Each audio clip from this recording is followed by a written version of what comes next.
Glória ao nosso Deus, a graça e a paz de nosso Senhor Jesus seja com todos vocês. Em nome do Senhor, mais uma vez aqui, irmãos, dando aquele grande abraço aos nossos irmãos ali da Igreja Batista, Palavra da Vida, né? Saudades dos irmãos ali, de estarmos juntos ali na presença de Deus, como sempre, durante esses quase 20 anos, na presença do Senhor, glorificando o nosso Deus até o dia da vinda dEle. Se Deus permitir, estaremos logo juntos, adorando e glorificando a Ele que vive para sempre, o único que é digno de todo louvor, de toda glória, para sempre. Tá? Um grande abraço também a todo aquele que está ouvindo e vai participar desse momento, que é um momento especial. Todo momento na presença de Deus é um momento especial, né?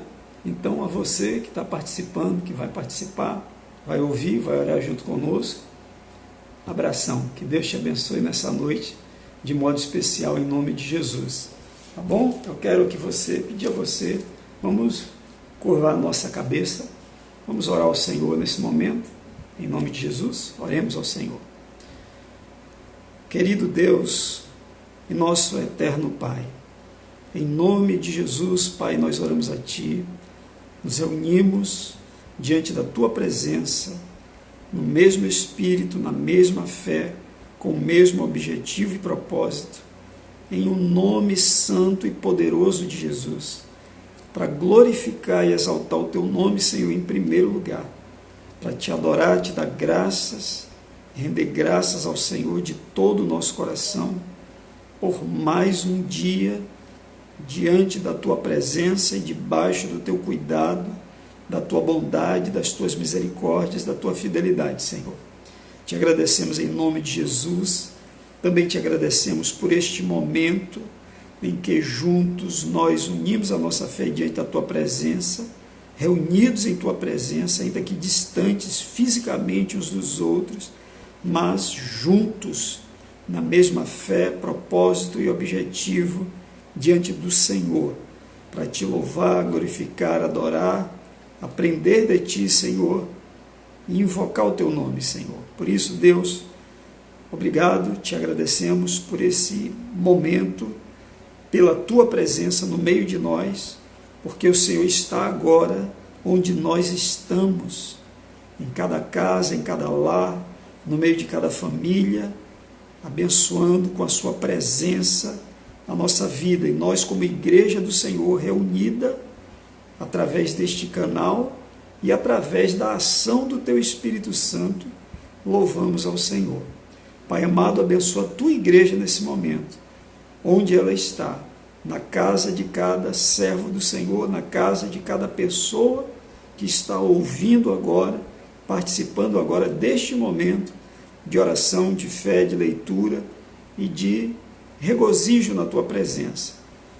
Nesse momento especial, para nós é especial, Pai. Como é maravilhoso nós estarmos em Tua presença. Então, em nome de Jesus, eu Te peço, fala conosco, nos abençoa, nos edifica, nos exorta e nos consola também através da Tua palavra.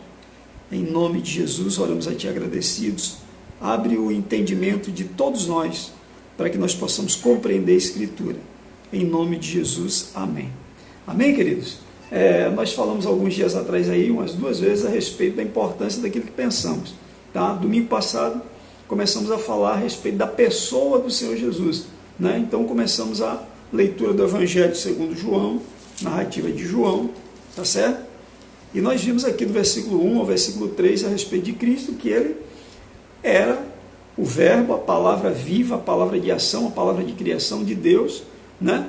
E Ele estava com Deus, e Ele era Deus, o verbo, a palavra era Deus, e a palavra estava no princípio com Deus. Tudo foi feito por meio dEle, e sem Ele, nada do que foi feito se fez.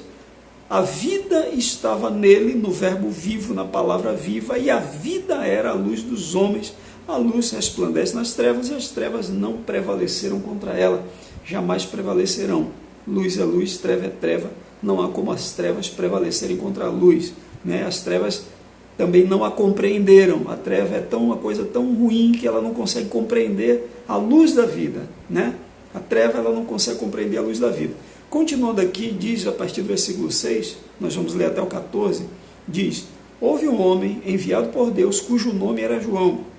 Este veio para testemunha a respeito da luz, ou melhor, este veio como testemunha para que testificasse, testemunhasse a respeito da luz, a fim de todos virem a crer por meio dele. Tá? Ele, João, não era luz, mas veio para que testificasse da luz, a saber, a verdadeira luz, que vinda ao mundo ilumina todo homem. Tá? Então, continuando aqui, né, a Bíblia se refere a um homem chamado João, que era o primo de Jesus, filho de Isabel e de Zacarias, o sacerdote, né, que nasceu 6 meses antes de Cristo, e que ele veio como precursor. A Bíblia se refere a ele como a voz do que clama no deserto, aquele que vai endireitar o caminho do Senhor, tá certo? E ele vem, ele cumpre o seu ministério, né? E ele veio, não era ele a luz, mas ele veio para que as pessoas viessem a crer através dele. Ele começa a testemunhar da luz, ele começa a falar da luz. A luz é quem? O Salvador do mundo, é o Messias, é o enviado, né? Aquele é o ungido, né? É o Cristo, né? Que Deus haveria de enviar, e havia chegado o momento, e ele anuncia: olha, o momento chegou, é chegado o reino, é chegada a hora, né? E por aí afora, e tudo que ele falou e testificou a respeito de Jesus. Então vejam bem, João aqui escreve que este João, né, que era o primo de Jesus, o João batizador, João Batista, esse João, ele não era a luz, mas veio para dar testemunho da luz, para que as pessoas crescem naquele que havia de vir depois dele. Isso ele fez. E ele se refere dizendo, ele, né, não era a luz, mas veio para que todos pudessem crer através dele, e ele testificasse da luz, a saber, a verdadeira luz. Ele se refere ao ungido de Deus, ao Cristo, como a verdadeira luz, a luz que, uma vez vinda ao mundo, ilumina a todo homem. Então, Jesus é a verdadeira luz, é aquela luz que, vinda ao mundo, ilumina todo homem. Só há como ser iluminado verdadeiramente, de fato, em Cristo Jesus, né? Há muitas lâmpadas por aí, muito candeeiro, muita vela, mas Jesus, ele é a luz, meu amigo.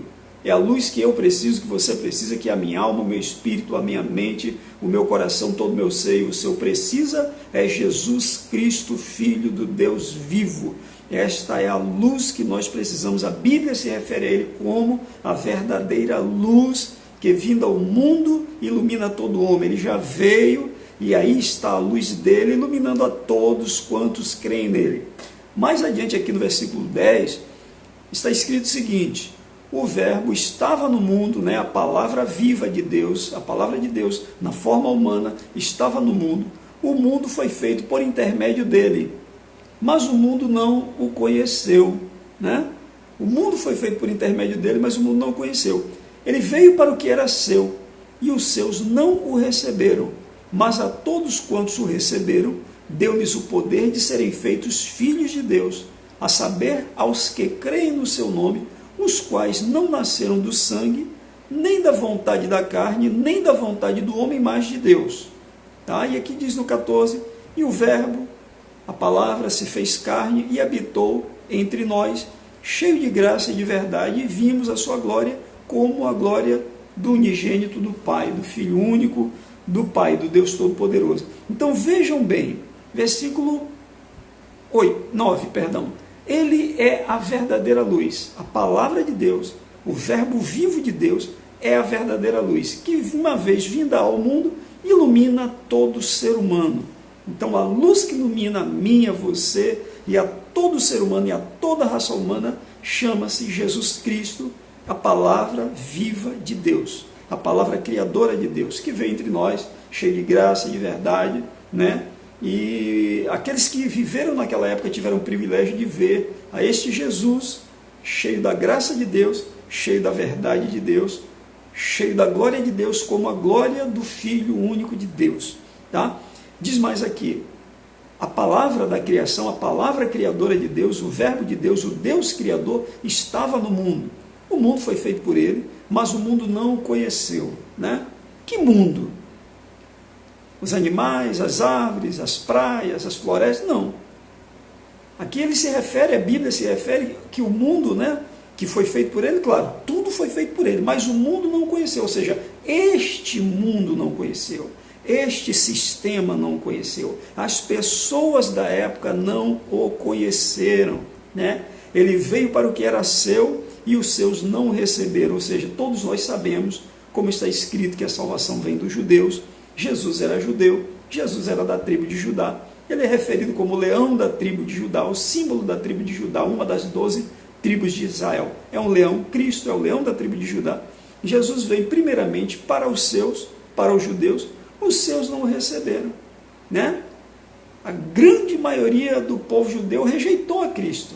A grande maioria do povo judeu rejeitou a Cristo. Cristo passou 3 anos e pouco na terra, quase 3 anos e meio, cumprindo o seu ministério, operou milagres tremendos, mas mesmo assim, muitas e muitas pessoas que presenciaram aquilo, rejeitaram aquilo, achavam que aquilo era da parte de Beelzebu, da parte do diabo, enfim, e o rejeitaram, tá? Então, como diz, ele veio para os judeus, que eram os seus, mas eles não o receberam. Mas a todos quantos o receberam, aí agora a palavra já não é só para o judeu, é uma palavra mais abrangente, porque depois que Cristo morre e ressuscita, ele ordena aos seus discípulos dizendo: ide por todo o mundo, pregai o evangelho a toda criatura. Tanto ele fala lá em Mateus capítulo 28, quanto ele fala no Evangelho segundo Marcos, capítulo 16. Ide por todo o mundo, pregai o evangelho a toda criatura, faça discípulo de todas as nações, batize em nome do Pai, do Filho e do Espírito Santo, ensina a guardar tudo que eu tenho mandado, né? E quem crê e for batizado será salvo, quem porém não crê será condenado, e estes sinais seguirão aos que crerem, em meu nome expelirão demônios, falarão novas línguas, né? Pegarão em serpentes, se beberem alguma coisa mortífera não lhes fará dano algum, e se impuserem as mãos sobre os enfermos, eles ficarão curados, né? Então, foi uma ordem de Jesus ir por todo mundo e pregar o evangelho a toda criatura, tá certo? Veja que no Antigo Testamento, na época da lei, época que Deus tratava só com o povo judeu, nunca foi ordenado ao povo judeu pregar nada para ninguém, né? Nunca foi ordenado, você saiu por aí, pregue os 10 mandamentos para todo mundo, nunca foi dito isso. Mas Cristo, quando morre e ressuscita, né? Ele não veio para salvar apenas o povo judeu, ele veio para salvar primeiramente o povo judeu, começando pelo povo judeu, e a partir daí toda a terra, onde tiver gente, a palavra de Deus, o evangelho de Cristo terá que ser pregado como testemunho a todas as nações, e depois virá o fim, né? Como Jesus fala lá em Mateus capítulo 24, tá certo? Descrevendo os últimos fatos, os últimos acontecimentos. Então o povo judeu primeiramente não recebe, salvo algumas exceções, tá certo? Mas a todos quantos o receberam, o apóstolo João já se refere a partir do momento que ele estava na terra, aqueles que começaram a recebê-lo, aceitá-lo como seu Senhor, como seu Salvador, e a partir daí todos foram feitos, deu-lhes o poder de serem feitos filhos de Deus, né? Todo mundo é criatura de Deus, mas filho de Deus, biblicamente, é aquele que crê no Senhor, biblicamente é aquele que o recebe, né? Mas a todos quantos o receberam, deu-lhes o poder de serem feitos filhos de Deus, né? Às vezes a gente ouve muita gente dizer por aí: eu também sou filho de Deus, mas vive em plena desobediência ao Senhor, né? Eu sou filho de Deus, eu sou filho de Deus. Poxa, será que é filho de Deus mesmo? É somente uma criatura de Deus, né? Por quê? Porque os filhos de Deus, se a gente observar direitinho aqui, eles creem no nome do Senhor. Mas eu também vejo um monte de gente, todo mundo que eu conheço por aí, diz que crê no Senhor. Beleza, beleza, é isso mesmo, é. Mas crê a que ponto? Crê a ponto de obedecer? Crê a ponto de levar a sério a palavra? Crê a ponto de buscar o conhecimento bíblico? Crê a ponto de servir ao Senhor, de se apartar do pecado, de se santificar, de fazer a vontade do Pai, de obedecer a tudo quanto o Senhor manda? Ou somente diz que crê porque tem consciência da existência do Senhor, né? O apóstolo Tiago, quando ele escreve a sua carta lá, a Epístola Universal, ele diz: você crê que há um só Deus? Você faz bem. Os demônios também creem e estremecem. Os demônios também creem em Deus. E eles creem muito mais do que muita gente aqui na terra, porque eles estavam lá em cima, eles estavam no ambiente dos céus, né? Foram precipitados devido à rebelião de Satanás, e eles foram precipitados. Eles têm plena certeza, plena convicção, tá? Mas o que adianta para eles? Eles crerem e até estiveram lá face a face, serviram, ouviram, viveram durante eternidades que a gente nem sabe, e no fim se rebelaram. O que adiantou para eles o conhecimento? Então o conhecimento sem obediência, nulo, não serve para nada. É como o apóstolo Tiago diz, é como uma fé sem obras. É uma fé que não serve para nada. É uma fé que não é acompanhada de obediência.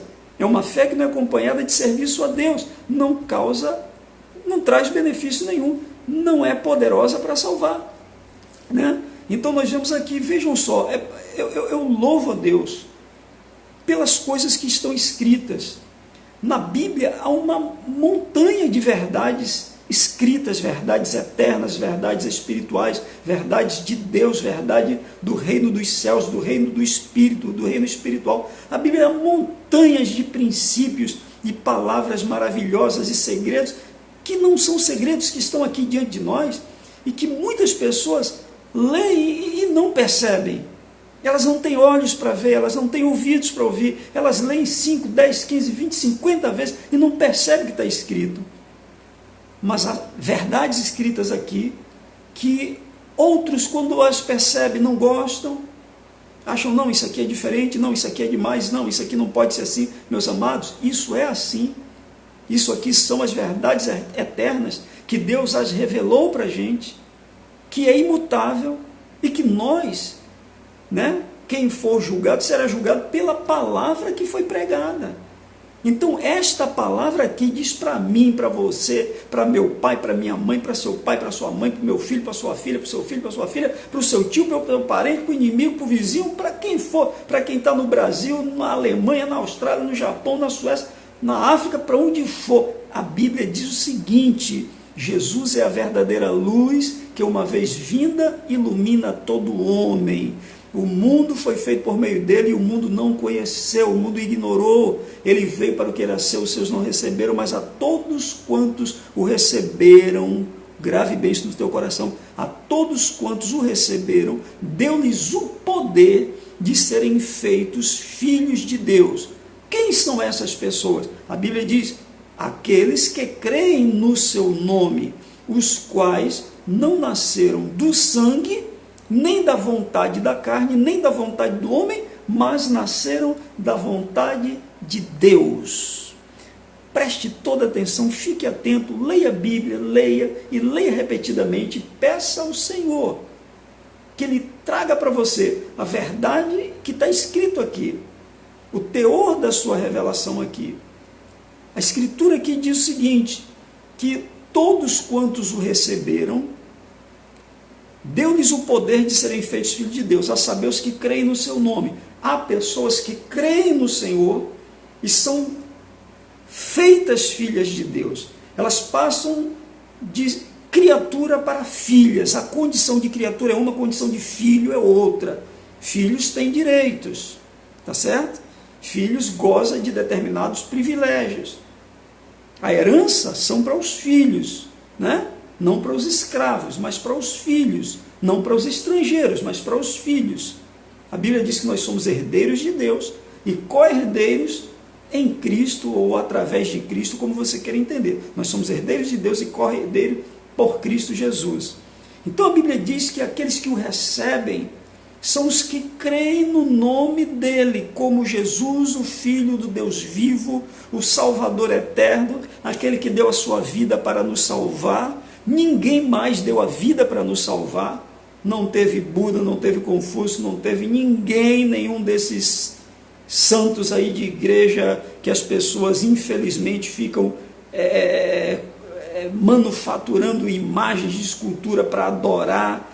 Nenhum deles, nem Paulo, nem Pedro, nem Tiago, nem João, nenhum dos apóstolos, nenhum dos profetas, nenhum dos servos, nenhum dos bispos antigos, diáconos, nem de antes, nem de hoje, deram a vida por você e por mim, nem tem poder de salvar ninguém. Eles precisaram de salvação, né? Maria, a mãe de Cristo, não deu a vida por nós. Ela disse, este é o meu filho, fazei tudo quanto ele vos mandar. Maria deixou um mandamento só para mim, para você, para todo mundo, e disse: olha, esse é meu filho, Jesus é meu filho, faça tudo quanto ele mandar. Então você crê em Jesus? Ah, creio, beleza. Você faz o que ele manda? Ah, não, então você não crê, meu amigo. Você está se enganando, você está tapeando a você mesmo, você está se iludindo, você está cavando um buraco para cair nele. Você entendeu? Então os que creem no seu nome é que são feitos filhos de Deus. Mas aqueles que creem a ponto de lhe servir, de lhe obedecer, de tomar uma decisão e de permanecer na decisão que tomaram. Muitas pessoas tomaram uma decisão de: eu sou de Jesus a partir de agora, eu entrego a minha vida a Deus, a partir de agora eu vou viver para o Senhor, e passou 1 mês, 2, 3, 4, 1 ano, 2, 3, não sei, e aí saíram da presença de Deus e voltaram àquela vida de pecado e voltaram a duvidar de Deus, porque o pecado cega, o pecado mata, o pecado enfraquece, o pecado afasta o homem de Deus. Então não há como ter uma comunhão maravilhosa, perfeita com Deus, vivendo em pecado. Então, vejam só, né? Quem são aqueles que creem no Senhor como Salvador, como Deus eterno, como a palavra viva, como a luz que ilumina, como o Rei dos Reis, Senhor dos Senhores e o seu eterno Salvador? São aqueles que não nasceram simplesmente por causa do sangue, né? Da semente do homem, né? E o óvulo da mulher. Não foi só por isso. Nem aqueles que nasceram simplesmente por causa de uma relação sexual, de um desejo carnal, né? Todo mundo sabe como se gera filhos, tá? Não são aqueles que nasceram por vontade de homem. O homem disse: não, esse daqui eu vou gerar um filho que vai ser um servo de Deus, que vai ser assim, assim, assim. Não, também não. Mas são aqueles que nasceram segundo a vontade de Deus. Aí agora eu vou falar para você uma outra coisa que está na Bíblia que você vai compreender. Aqueles que nasceram segundo a vontade de Deus, tá? Eu quero dizer mais uma coisa aqui a respeito desse ponto de aos que creem, né? Crer a ponto de entregar a vida a Jesus, crer a ponto de servir a Deus, crer a ponto de ser transformado e de ser nova criatura, segundo a ação do Espírito Santo e a palavra de Deus, tá? A Bíblia fala lá em Gálatas capítulo 1, versículo 15, Paulo dizendo o seguinte, se você puder abrir sua Bíblia, na Epístola de Paulo aos Gálatas, no capítulo 1, no versículo 15 e 16. Tá?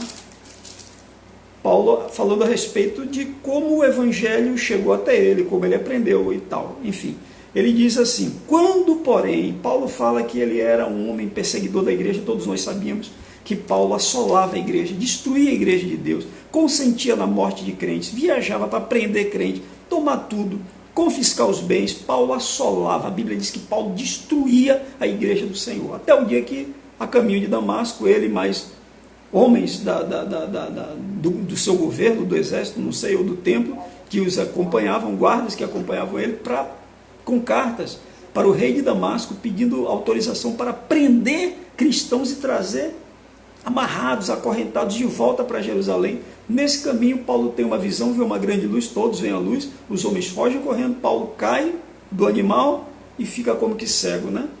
E ele ouve a voz dizer, uma voz suave dizer: Saulo, Saulo, por que me persegues?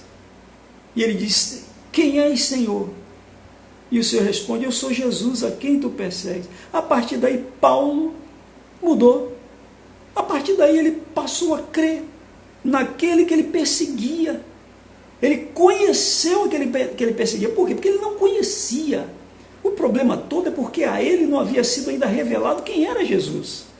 Então, enquanto não nos for revelado, gente, guarda isso no teu coração, enquanto uma pessoa ela não tiver a Jesus Cristo revelado nela, jamais ela vai crer em Cristo verdadeiramente, como diz a Escritura. Jesus diz que todo aquele que crê nele, como diz a Escritura, do seu interior fluirão rios de água viva.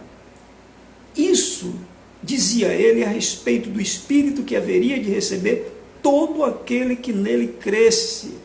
Aquele que crê em Jesus de fato e de verdade, como diz a Escritura, do seu interior fluirá rio de água viva, rios de água viva, né? Ou seja, vai ser cheio do Espírito Santo, vai ser selado com o Espírito Santo. Mas isso tem um momento e uma hora para acontecer.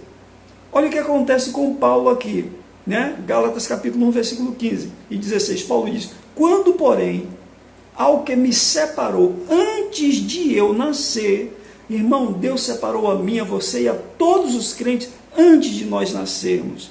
Ele diz: quando, porém, ao que me separou antes de eu nascer e me chamou pela sua graça, aprove revelar seu Filho em mim, para que eu pregasse aos gentios, sem detença não consultei carne e sangue. Ou seja, Paulo sabia, Paulo entendeu, Paulo compreendeu, Paulo era um homem sábio, ele compreendeu que quando chegou a hora, que o Deus de todo poder, que já havia separado ele antes dele nascer, e pela graça, pelo favor, pela bondade, chamou ele, né? Neste momento, Deus quis e revelou a Jesus Cristo em Paulo. Aí o que ele faz? Sem impedimento algum, ele vai buscar a presença de Deus para pregar o Evangelho, porque era aquilo que ele sabia que Deus queria dele. Então nós vemos o quê? Paulo dizer que ele já era eleito antes de nascer, tá certo? Ele já era separado antes de nascer, tá certo? Sinal de que ele nasceu segundo a vontade de Deus. Ele já era separado antes de nascer, ele foi chamado pela graça de Deus, e a ele foi revelado a Cristo Jesus. E quando Cristo é revelado a ele, acabou Paulo, ou melhor, acabou Saulo. A partir daí passa a ser uma nova criatura em Cristo Jesus. Ele passa a ser outro homem. Ele que perseguia a igreja, agora ele prega a fé que ele antes destruía. Veja o poder da ação de Deus, o poder da ação do Espírito de Deus. Então, olhem só, nós lemos lá em João: os seus o rejeitaram, não receberam, mas a todos quantos o receberam, deu-lhes o poder de serem feitos filhos de Deus, a saber, os que creem no seu nome, os quais não nasceram do sangue, nem da carne, nem da vontade do homem, mas nasceram de Deus. Como Paulo nasceu de Deus. Então, quando alguém nasce pela vontade de Deus, ele vai crer, ele vai ter a fé, ele vai crer a fé, ele vai ter a fé viva, ele vai ter a fé verdadeira, porque não depende dele, guarde isso no seu coração, não depende de você ter a fé verdadeira, depende de Deus te dar a fé verdadeira. A fé verdadeira é dada, a fé que salva, a fé que muda, a fé que transforma, a fé que converte o homem para Deus. Não é natural do homem. O homem, ele recebe isso da parte de Deus. Paulo, quando escreve lá aos Efésios, né, no capítulo 1, Gálatas, Efésios, vou ler aqui um trechinho rapidinho para você. Capítulo 1, versículo 13, Paulo diz o seguinte: em quem também vós, depois que ouvistes a palavra da verdade, o evangelho da vossa salvação, tendo crido, fostes selado com o Espírito Santo da promessa, ou seja, aquele que é nascido de Deus, aquele que é nascido pela vontade de Deus, quando ele ouve a palavra da pregação, a palavra da verdade, o evangelho da salvação, a boa nova da salvação, ele crê. E quando ele crê, ele é selado com o Espírito Santo da promessa, o Espírito Santo que Deus prometeu, lá em Joel, capítulo 2, versículo 28 em diante. Enfim, então é assim que acontece. É assim que acontece. Aqueles que creem em Jesus de fato, de verdade, é porque nasceram segundo a vontade de Deus. Quando alguém nasce segundo a vontade de Deus, aconteça o que aconteceu. No tempo certo, na hora certa, esta fé virá, esta fé se manifestará, como se manifestou em Paulo, quando Paulo teve uma visão lá no caminho de Damasco. E aquele que perseguia a fé cristã, agora estava dizendo: tudo bem, Senhor, eu vou pregar o teu nome até morrer, e eu vou aprender o quanto importa sofrer pelo teu nome. Tá certo? Então não é uma coisa que depende de nós, depende de Deus. Mas como é que eu fico sabendo quem nasceu segundo a vontade de Deus ou não? Meu irmão, você não tem como medir uma temperatura, tirar uma foto, fazer um raio-x e dizer: não, isso nasceu de Deus, isso nasceu de Deus. Isso é manifestado através das nossas ações, através do nosso comportamento e através da fé que professamos e vivemos. Como Jesus disse que é pelos frutos que se conhece a árvore. Ou fazer árvore boa com o seu fruto bom, ou árvore má e o seu fruto mau, né? Jesus Cristo disse que árvore boa não pode dar fruto mau, nem árvore má dá fruto bom. Você entendeu? Então isso aí é evidenciado a partir do momento.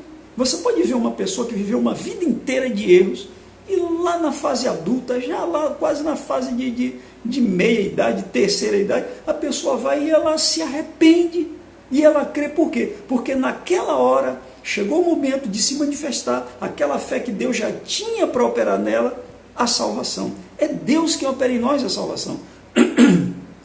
Não somos nós que nos salvamos, não. É Deus quem opera em nós a salvação, porque nós somos imperfeitos. E não há como um imperfeito ser perfeito, só depois que nós fomos despidos desta veste de carne que não serve para nada, como disse Jesus. Então vejam que o apóstolo diz, quando chegou a hora certa, quando Deus entendeu o momento certo de revelar o Filho dele em mim, eu corri e fui pregar o nome do Senhor. Pronto.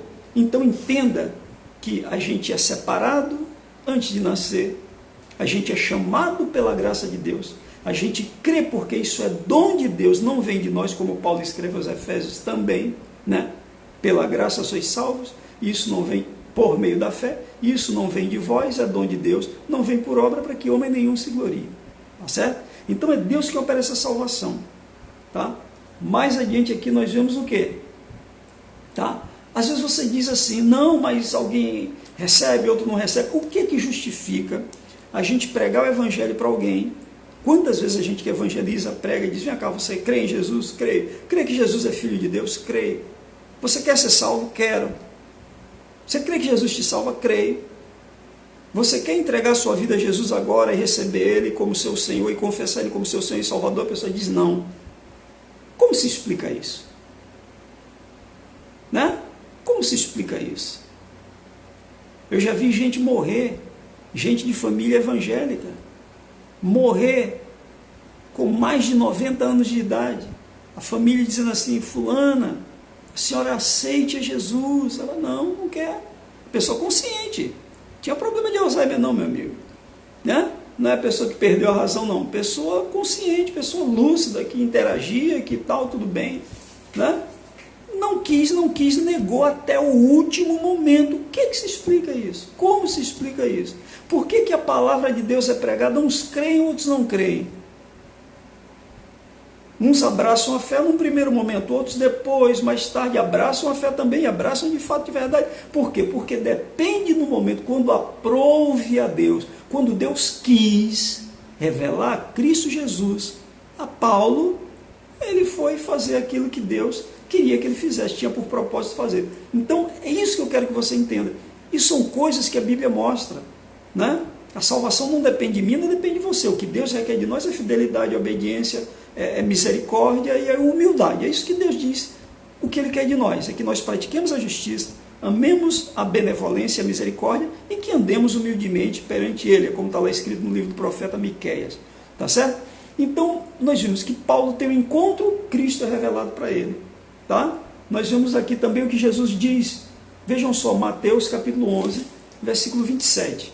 Vá lá em Mateus 11, 27, para você entender um pouco.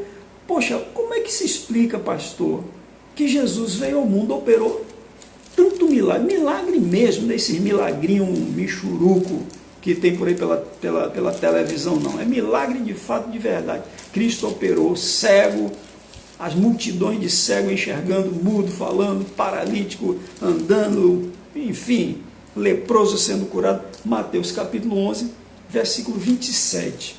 Veja o que diz a Bíblia Sagrada. Tudo me foi entregue por meu Pai. Jesus dizendo ali àquele povo, tá? Tudo me foi entregue por meu Pai. Mateus 11, 27. Tudo me foi entregue por meu Pai. Ninguém conhece o Filho de Deus, senão o Pai. E ninguém conhece o Pai, senão o Filho.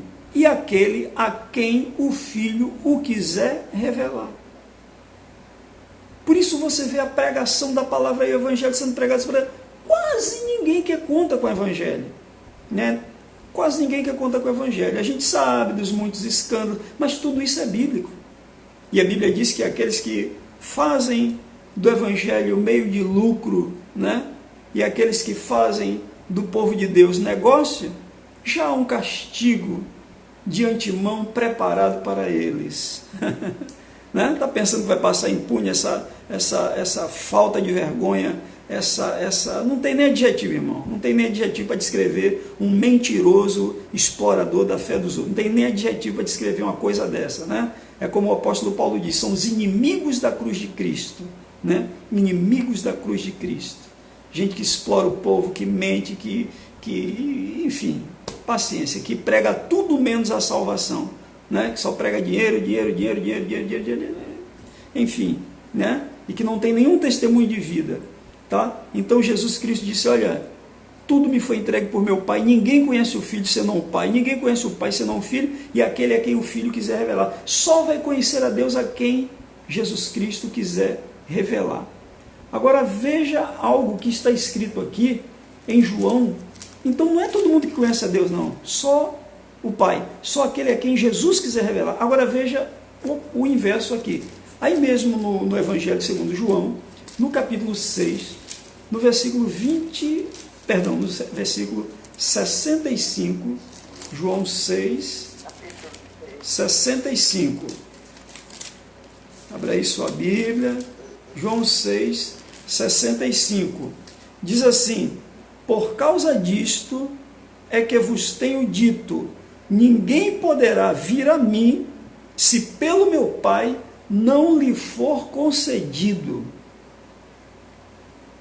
Está vendo aí? Ninguém pode vir a mim se pelo meu Pai não lhe for concedido. Ele diz, tudo me foi entregue ao Pai, tudo foi entregue a mim, o Filho. Ninguém conhece o Filho senão o Pai, ninguém conhece o Pai senão o Filho, e aquele a quem o Filho quiser revelar. Ou seja, uma pessoa só vai a Cristo se Deus conceder isso. Aquele que vai a Cristo, Cristo vai e revela o Pai. Né? Que coisa maravilhosa. Então veja que não depende assim do ser humano, eu sou cheio de virtude, eu sou cheio de poder, eu sou cheio de sabedoria, eu sou cheio de amor, sou bonzinho, então eu vou estar na presença de Deus, eu vou ser salvo. Não, meu amigo. Depende de um propósito já pré-estabelecido por Deus desde a eternidade, tá?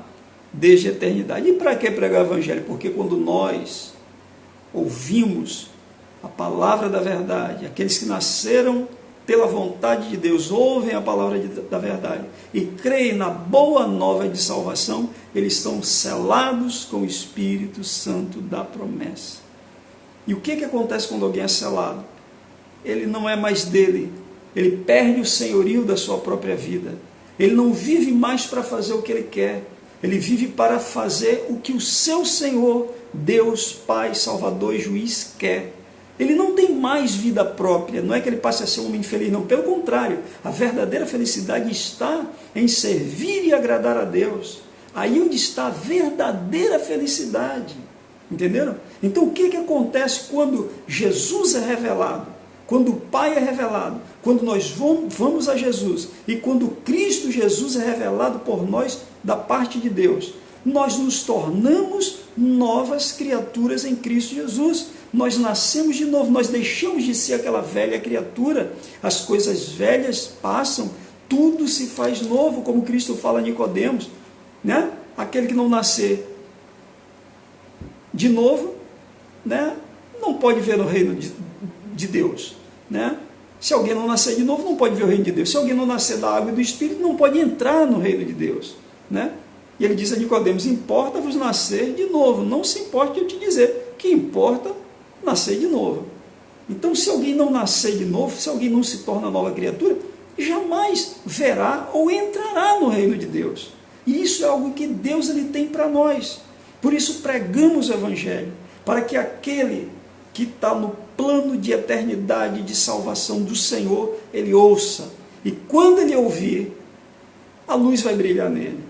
E quando essa luz brilhar, ele será convencido pelo Espírito Santo que ele precisa de salvação, que ele precisa do Senhor, que a vida dele é do Senhor, que a vida dele pertence ao Senhor, que ele não pertence a ele mesmo, que ele vive e foi planejado, vamos dizer assim, por Deus, para viver para Deus, e ele viverá para Deus, porque o nosso Deus é poderoso para nos salvar. Então, queridos, vejam que não depende do homem, é algo de Deus em nós, é algo de Deus para nós. Por isso o Evangelho tem que ser pregado, porque a palavra é pregada a todos, para a salvação de muitos e para testemunho de outros. Mas o evangelho precisa ser pregado, vai ser pregado, e antes dele ser pregado, o fim não vem. Então é preciso pregar, que Deus abençoe os pregadores, as nações, os países, para que esse evangelho seja pregado, para que o fim venha, para que a gente passe para as coisas futuras, né? Para que as primeiras coisas sejam passadas e a gente vá para a dimensão futura, para, como diz a palavra de Deus, para o século vindouro. Então vejam bem, né? É aqueles que nascem segundo a vontade de Deus, que creem em Jesus e são feitos filhos de Deus. Tá? Quando é que essa pessoa vai crer em Jesus?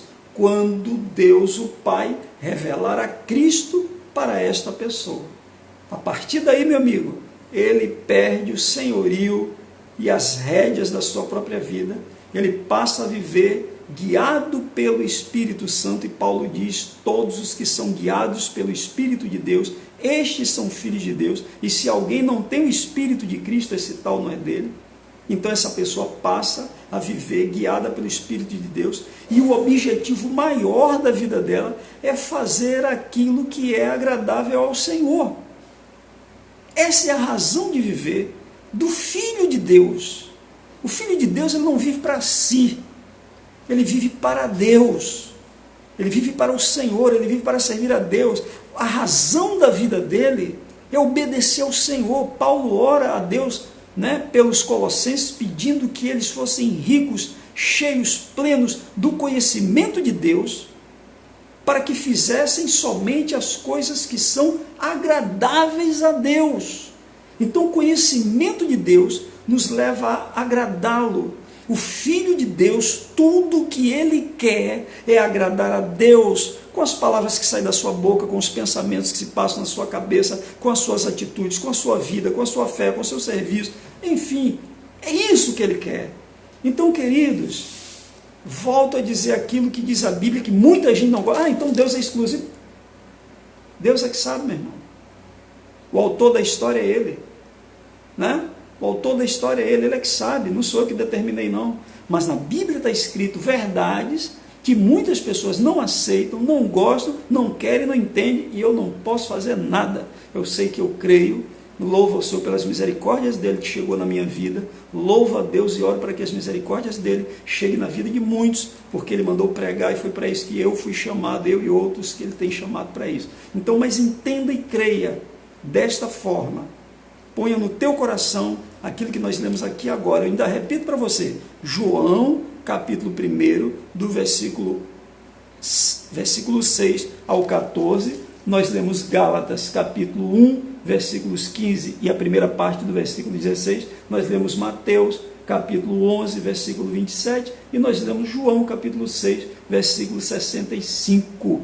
Guarde isso, leia, medite, entenda qual o chamado de Deus na sua vida. Agora eu digo para você que me ouve, entregue a sua vida ao Senhor, faça uma autoanálise, veja se o teu negócio é servir a Deus ou é servir a si mesmo, é agradar a Deus ou é agradar a você mesmo, para quem você vive.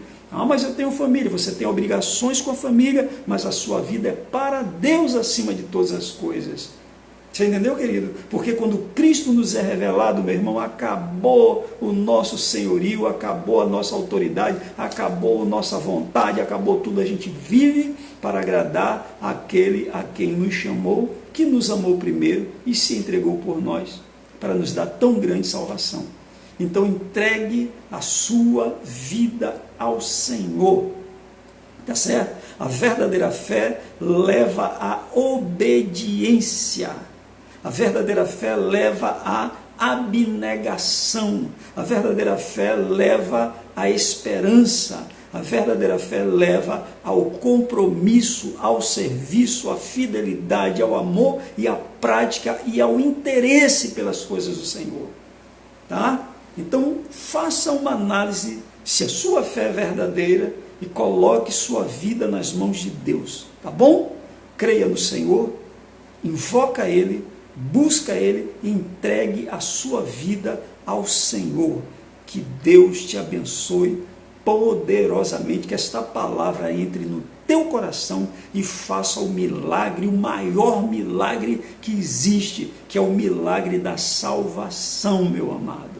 É o milagre da salvação. Então, que Deus te abençoe multiplicadamente, te fortaleça, te guie, te unja, te encha do Espírito, testifique na tua mente, no teu coração, que Ele é o Salvador, que Ele é o Senhor, que você, nós seres humanos, somos carentes da glória de Deus por causa do pecado, somos perdidos e precisamos de salvação. Ele é a salvação, Ele, Jesus, é o Salvador e Ele já deu a vida para nos salvar. E se esta fé está sendo revelada a você, se esse Cristo Jesus, Senhor e Salvador, está sendo revelado a você, entregue a tua vida a Ele, meu amado, viva para Ele e seja abençoado em nome de Jesus, seja salvo em nome de Jesus, tá? Que a graça de nosso Senhor Jesus, o amor de Deus, a comunhão do Espírito Santo seja com o teu espírito, agora e para sempre.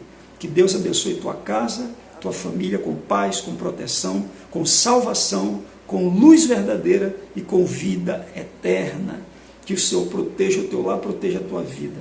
E que Deus estenda a sua mão maravilhosa de poder, de graça e de misericórdia e traga salvação sobre a nossa nação, e traga cura em o nome de Jesus. E abençoe a todos que estão trabalhando na área da saúde, tanto em pesquisa, como em atendimento, como em serviço, em todas as áreas daquilo que é o trabalho da saúde. Que Deus abençoe em nome de Jesus, a graça e a paz seja com todos, em nome do Senhor. Sexta-feira, com a permissão do Senhor, estaremos juntos, falando mais a respeito de Cristo e da salvação. Deus abençoe você, em nome de Jesus. Amém. Graça e paz a todos, em nome de Jesus.